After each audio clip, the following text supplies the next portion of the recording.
Good morning, all of you students. So today I discuss about ratio and proportion. So మనకి ఇక్కడ ఎగ్జామ్లో కంపల్సరీగా వచ్చే ఈ యొక్క టాపిక్స్లో రేషియో అండ్ ప్రపోర్షన్ అనేది ఒక బెస్ట్ ఇంపార్టెంట్ అన్నమాట. సో ఫస్ట్ మనకి ఇక్కడ రేషియో అంటే ఏంటి, ప్రపోర్షన్ అంటే ఏంటి చూద్దాం. తెలుగులో మనకి నిష్పత్తి అని చెప్తున్నాం, అనుపాతం అని చెప్పేస్తున్నాం. ఫస్ట్ నిష్పత్తి అంటే ఏంటి, మనం ఏవైనా రెండు క్వాంటిటీస్ని, ఎగ్జాంపుల్గా మనం ఒక 50 కేజీల బరువు ఉన్న ఒక ఫ్రూట్స్ని, 50 కేజీల తర్వాత 100 కేజీ బరువు ఉన్న ఒక వేరే ఫ్రూట్స్ని మనం కంపేర్ చేయాలన్నప్పుడు ఇటువంటి నిష్పత్తి అనేది మనం ఉపయోగిస్తాం. ఇప్పుడు చూడండి, సేమ్ క్వాంటిటీ ఉండాలి. ఇది కేజీస్లో ఉంటే ఇది కేజీస్లో ఉండాలి, ఇది మీటర్స్లో ఉంటే ఇది మీటర్స్లో ఉండాలి. సో సేమ్ కైండ్ ఆఫ్ క్వాంటిటీస్ని మనం రిప్రజెంట్ చేయాలంటే మనం ఈ యొక్క రేషియోను మనం రిప్రజెంట్ చేస్తాం. ఓకేనా. నెక్స్ట్ ప్రపోర్షన్ చెప్పుకున్న తర్వాత ఫస్ట్ రేషియో అంటే ఏంటి దాన్ని బట్టి మనం ముందుకు వెళ్దాం. ఓకేనా. ఇక్కడ అర్థమైంది మీ అందరికీ. రేషియో అంటే, నిష్పత్తి అంటే రెండు same quantities, not quality, quantities ఉన్న సేమ్ క్వాంటిటీస్ ఉన్న వాటిని మనం కంపేర్ చేయాలంటే మనం నిష్పత్తి అనేది ఉపయోగిస్తాం. ఎగ్జాంపుల్ మనం ఇప్పుడు చూడండి,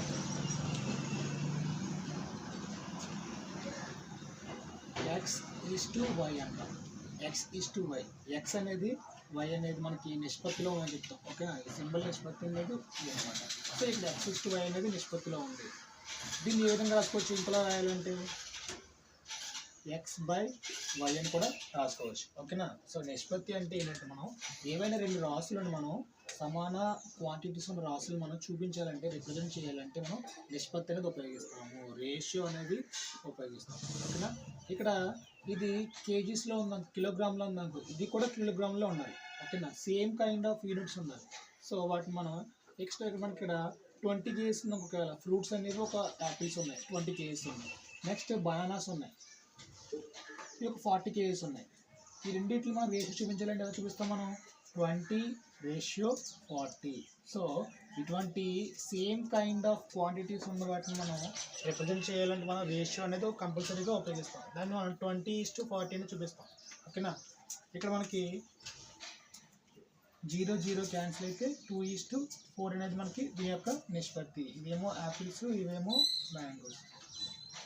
సో బేసిక్గా మనం చెప్పాలంటే ఇక్కడ రేషియో అంటే ఏం చెప్తున్నామంటే, ఏవైనా రెండు క్వాంటిటీస్ని మనం రిప్రజెంట్ చేయాలంటే ఇక్కడ రేషియో అనేది కంపల్సరీగా ఉపయోగిస్తున్నాము. ఓకేనా.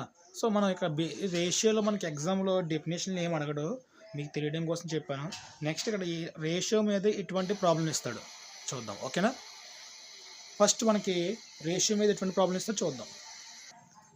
సో నెక్స్ట్ మనకి ఇక్కడ టైప్స్ ఆఫ్ రేషియో, ఎగ్జామ్లో కంపల్సరీగా వచ్చే టాపిక్లో టైప్స్ ఆఫ్ రేషియో అంటాడు. అంటే మనకి ఒక రేషియో ఇచ్చిన తర్వాత దాంట్లో మనకి ఈ డూప్లికేట్ రేషియో అని, సబ్ డూప్లికేట్ రేషియో అని అడుగుతూ ఉంటాడు. ఫస్ట్ మనకి టైప్స్ ఆఫ్ రేషియో ఫస్ట్ ఏంటి, duplicate ratio. So duplicate ratio అంటే ఏంటి, సబ్ డూప్లికేట్ రేషియో అంటే ఏంటి, triplicate ratio, sub triplicate ratio, inverse ratio, compound ratio. So రేషియోలో మనకి బేసిక్గా గ్రూప్ డి లెవెల్లో ఎగ్జామ్ అంటే డెప్త్గా వెళ్ళాడు. సో బేసిక్గా ఫస్ట్ మనకు ఒక రేషియో ఇస్తారు, ఏమని 2:3 ఇచ్చాడు. ఒకవేళ 2:3 ఇస్తే దీని యొక్క డూప్లికేట్ రేషియో అంటాడు. అప్పుడు ఏం చేయాలి, మనం ఇచ్చిన దానికి ఫస్ట్ స్క్వేర్ చేయాలి. చిన్నటికి ఏం చేయాలి, ఫస్ట్ స్క్వేర్. తెలుసుకుని మనకి 2² అంటే 3² అంటే 2² అంటే ఏంటి, 2 2s are 4 రేషియో, 3² అంటే 3 3s are 9. అంతే ఆన్సర్. సో ఇది మనకి సింపుల్గా మనకి ఈజీగా ఆన్సర్ అనమాట. సో ఎగ్జామ్లో రేషియో ఒకటి ఇచ్చిన తర్వాత దానికి డూప్లికేట్ రేషియో అడిగితే మనం దాన్ని స్క్వేర్ చేయాలి.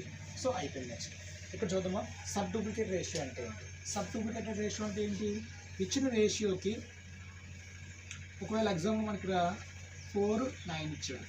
4 9 ఇస్తే సబ్ డూప్లికేట్ అంటే ఏంటి, ఇచ్చిన రేషియోకి మనం ఏం చేయాలంట, స్క్వేర్ రూట్ చేయాలి. ఏం చేయాలి, స్క్వేర్ రూట్. చూద్దామా, ఇప్పుడు √4 రేషియో √9 అంటే ఏంటి, √4 వాల్యూ ఎంత 2 రేషియో, √9 వాల్యూ ఎంత 3.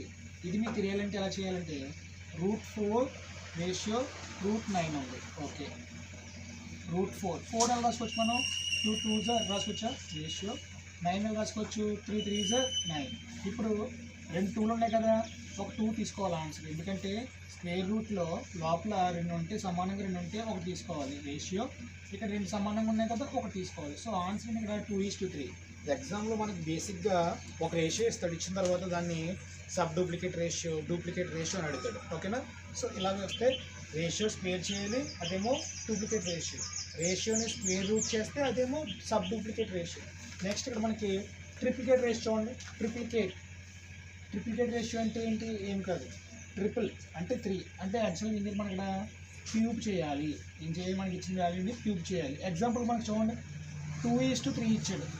ఎగ్జాంపుల్ 2:3 ఇచ్చి దాన్ని ట్రిప్లికేట్ రేషియో రాయమన్నాడు. అప్పుడు ఎలా రాస్తాం మనం?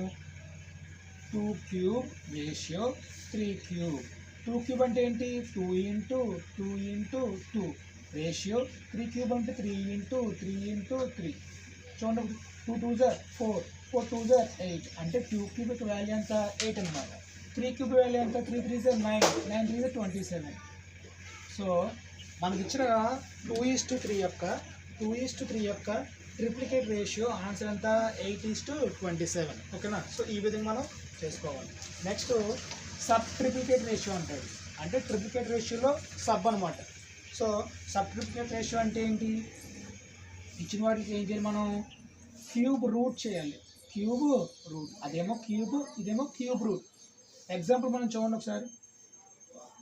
27:8 ఇచ్చాడు.